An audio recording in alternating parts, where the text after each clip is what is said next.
ফাওয়াইলুল লিল মুসাল্লিন, ধ্বংস ওই সমস্ত অলস নামাজীদের জন্য। আল্লাহ বলেন ধ্বংস ওই সমস্ত অলস নামাজীদের জন্য যারা নামাজের ক্ষেত্রে অলসতা করে, যারা নামাজের ব্যাপারে গাফলতি করে, যারা অলসতা করে। ওয়াইল বলেন আমার সাথে, ওয়াইল। ওয়াইল অর্থ ধ্বংস, বলেন ওয়াইল অর্থ।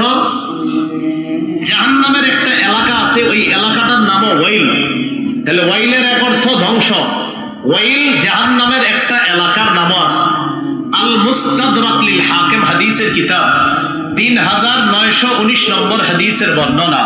قال رسول الله صلى الله عليه وسلم الويل واد في جهنم يهوي فيه الكافر 40 خريفا قبل أن يبلغ قعرا।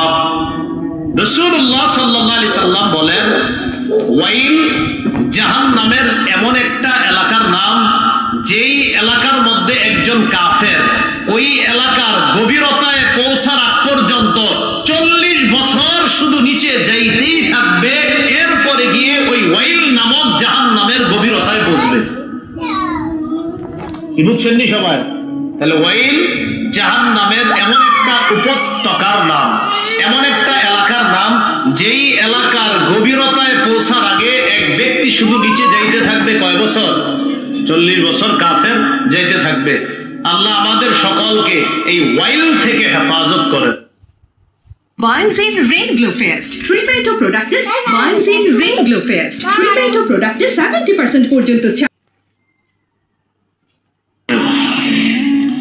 এই আয়াত নাযিল হয়েছে মুনাফিকদের ব্যাপারে।